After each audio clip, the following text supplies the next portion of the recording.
Hello, welcome to our last Thrive of July, and hopefully you're getting the point that we don't have much left, much time left in July. So let's keep it rolling and get things going. Want to finish strong as always for this month. So I've got a good Thrive for you. We're going to talk about today about unfinished projects. Now we never have any of those. Living a curious life and the stories we tell ourselves. So that'll be kind of interesting there. Hope you enjoy that one. All right, well, let me back out of here real quick with all of our stuff here. Let me find the banner here and say goodbye, banner, because we don't want that in the way all the time. Let's hide that thing, and let's get me out of here so that we can make this thing bigger. And there you go. All right, well, let's get through these. Our 3, 2, 1 on unfinished projects, living a curious life, and the stories we tell ourselves. Of course, I get these every week from James Clear. He's the author of Atomic Habits. So we're going to go through 3 ideas, 2 quotes, and 1 question to consider this week. Here are the ideas. Number 1, strangely, life gets harder when you try to make it easy. Exercising might be hard, but never moving makes life harder. Uncomfortable conversations are hard, but avoiding every conflict is harder. Mastering your craft is hard, but having no skills is harder. Easy has a cost.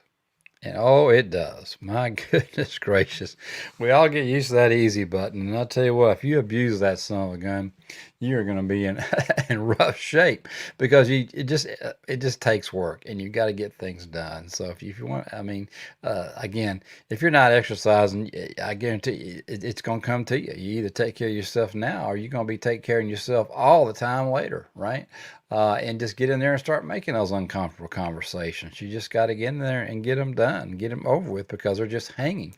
They are those contracts that Darren Hardy talks about that are unfulfilled, right? It's another unfulfilled it's a conversation you know you need to have, but you just keep avoiding it. And it's just bugging you and bugging you and bugging you, and it's distracting you. You may not know it, but back there in your mind, that little thing is just distracting you and keeping you from doing another thing that could be great. And then mastering your craft, you just have to put the time in. 10,000 hours, who knows what the number is, but you got to get in there and make it happen for yourself. Because the bottom line is, if you don't master your craft, then you're not going to have any skills, and that's going to be way harder for you to deal with in your life. So easy has a cost. Number 2, unfinished projects can't compound. Well, they kind of can compound. We talk about the compound effect. Things either compound in a positive way or in the negative way. So sometimes an unfinished project can compound into just a big damn mess. So you want to be sure that you finish them. But the bottom line of what he's saying here is unfinished projects, you can they can grow and you can make things happen off of those finished projects. And also, we've been talking about in our series overcoming obstacles. I think actually I might be cheating. I think this is in tomorrow's lesson, but you want to be continue telling yourself that, hey, this is what I did that was great, right? So you don't want to have a bunch of unfinished projects for the subconscious to jump on and say, well, you started that one and didn't finish that one, or you started that one and didn't finish that one. You want to have a bunch of finished projects, things that you completed, that you can take to the subconscious and say, remember when we did this, dude? Remember when that happened? Yeah, we said we're going to do it, and we did it. So let's get some finished projects so they can start compounding positively for yourself.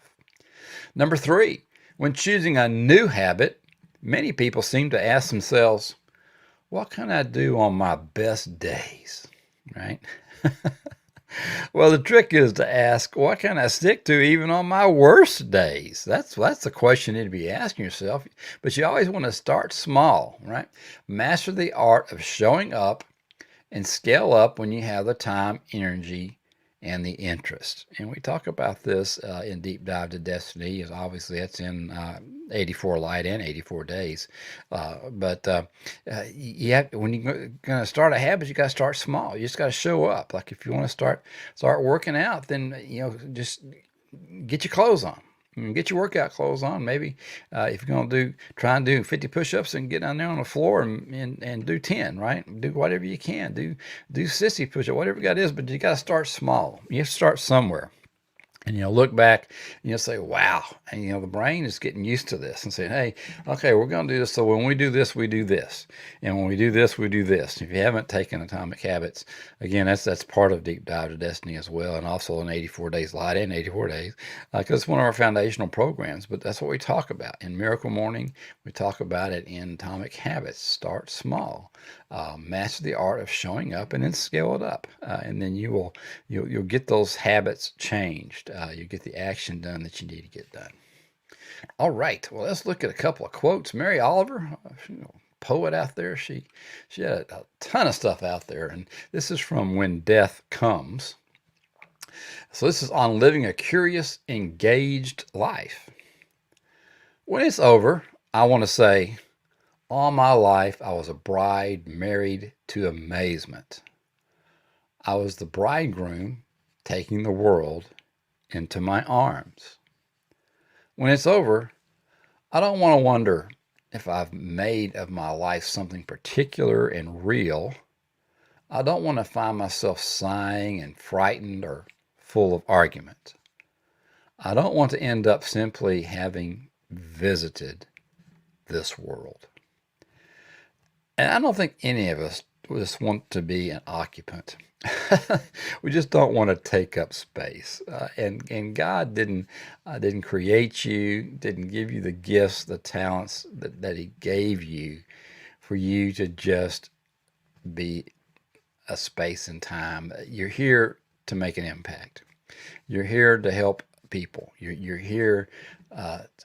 You have a special purpose in life, and don't just simply at the end of your life have all these regrets and say, man, I just visited. I really didn't make an impact. So get in there and have a curious, engaged life. And I love the part of it where it says, I was a bride married to amazement. And that is just so cool. That's just a thought of, hey, yeah, amazement is my partner, right? That's who I hang out with. So very good, Mary. I love that.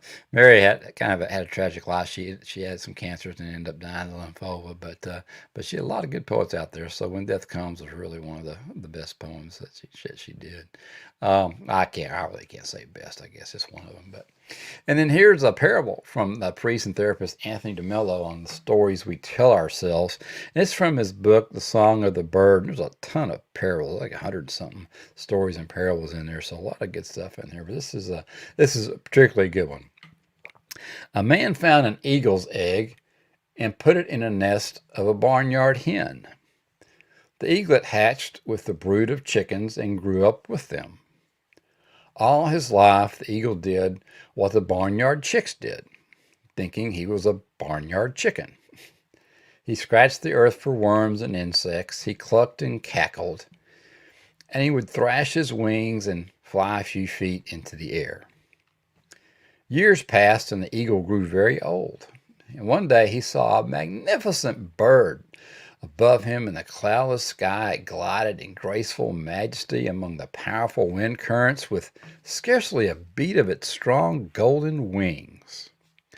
The old eagle looked up in awe. "Who's that?" he asked. "That's an eagle, the king of the birds," said his neighbor. "He belongs to the sky. We belong to the earth. We're chickens." So the eagle lived and died a chicken, for that's what he thought he was. Well,